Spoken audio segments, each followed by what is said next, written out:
Il est 7h13. C'est à la une, les grands départs pour Noël et les fêtes.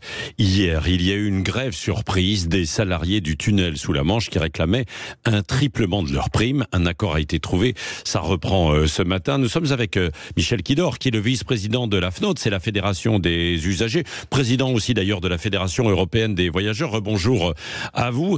Les usagers ont encore été pris au piège hier, c'est ce que vous dénoncez ? Pris au piège, c'est le moins qu'on puisse dire, parce que vous parliez d'une grève surprise, c'est une grève illégale. C'est une grève illégale, sans préavis, qui a planté des milliers de personnes, de voyageurs, non seulement à Paris-Nord, mais également à Bruxelles et à Londres, dans une période où tout le monde bouge, on est aux fêtes de fin d'année, donc les gens ont un besoin de se déplacer, et voilà qu'on leur met entre les juste en plein dans leur déplacement, une perturbation inadmissible, qui pourrit la vie de milliers de personnes, et ça c'est insupportable. Il faut savoir que l'entreprise en grève, c'était pas Eurostar, c'était Getlink, Eurotunnel, c'est-à-dire l'entreprise qui gère le trafic dans le tunnel sous la Manche.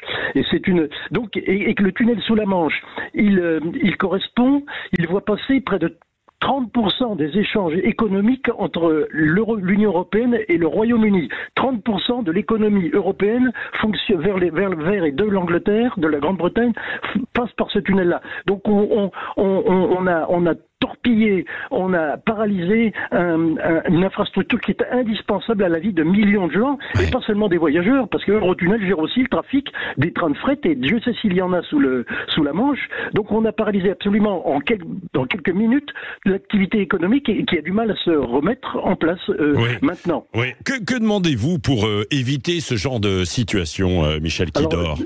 Alors deux choses. Si vous voulez, la société qui s'est mise en grève, la Getlink, c'est un peu comparable, toute proportion gardée, au contrôle aérien des transports.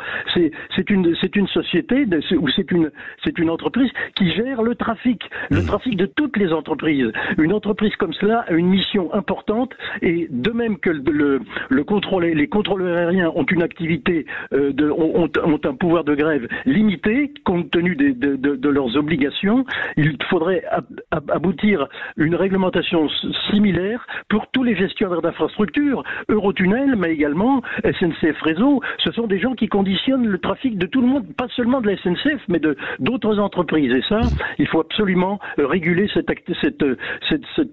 entreprise, ces entreprises, pour garantir le trafic, quels que soient les problèmes. Parce que là, on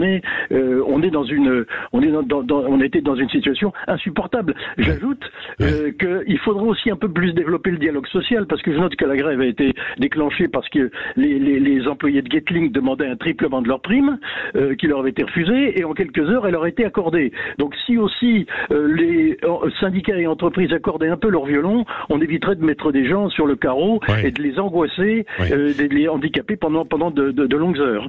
Michel Kidor, puisque vous êtes avec nous ce matin, vous êtes vice-président de la FNOT, il y a un sujet en ce moment avec les trains qui sont bondés, et surtout des prix qui sont quand même très très hauts, et il paraît que ça ne va pas redescendre en fait, ces prix à la SNCF notamment.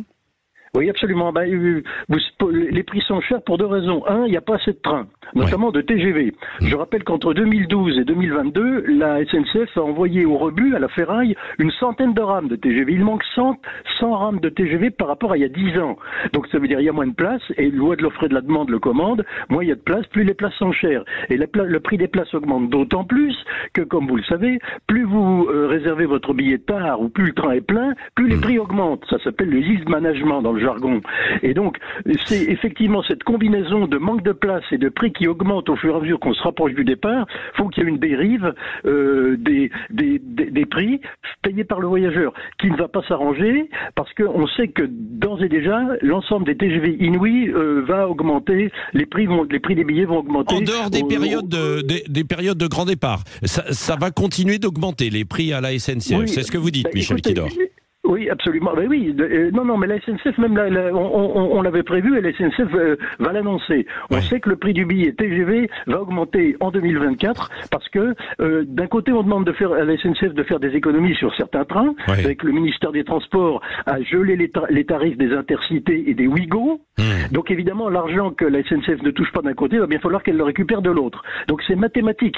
On n'invente pas l'argent et donc là, on va aussi avoir une dérive de prix qui va s'ajouter au phénomène que je citais tout de suite, pas assez de trains et des prix qui augmentent plus le temps passe. Merci beaucoup Michel Kidor, vice-président de la FNOT, d'avoir été avec nous ce matin en direct sur Sud Radio. Et pour l'Eurostar, a priori donc, ça redémarre tout de même ce matin.